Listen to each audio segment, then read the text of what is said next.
Beware of flatterers.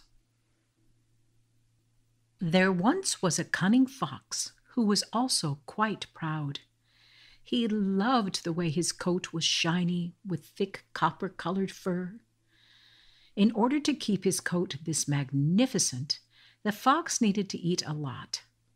It normally wasn't a problem for the fox to find food, but this particular day he wasn't having any luck. "How am I ever going to keep this shine in my fur if I can't find the food I need?"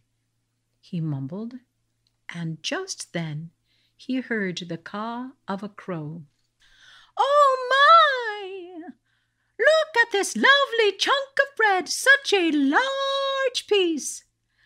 I must have gotten at least half the loaf." The crow began pecking at the bread, making yummy sounds as he munched. Mmm, so good, so good, so good. The crow was so busy enjoying his meal, he didn't see the sly fox creeping forward. "Rats," whispered the fox. "This crow is too high. I will never be able to snap at him and get that bread. I'm just going to have to be cunning. And I'm good at that, if I do say so myself."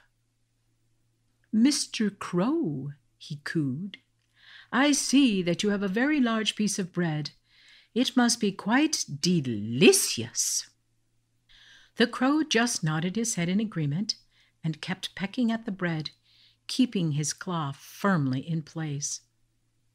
"Where did you find such a tasty morsel?" the fox asked. The crow just kept on eating, knowing exactly what the fox was trying to do. For his part, the fox kept peppering the crow with questions, thinking he would tire the crow out. "How many children do you have? Aren't you going to share with them? Do you find such meals often?" But no matter how many questions the fox asked, the crow just kept eating and eating.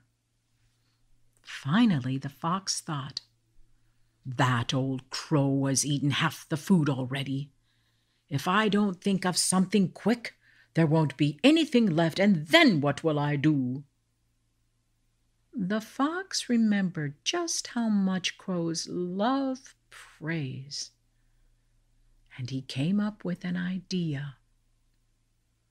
"Dear sir, you have a very sweet voice, but I have not heard you sing for so long." Hearing this, the crow felt very pleased by this flattery. He opened his beak to caw proudly. As soon as he opened his beak, the bread fell to the ground, and the fox gobbled it up in one swallow. The end.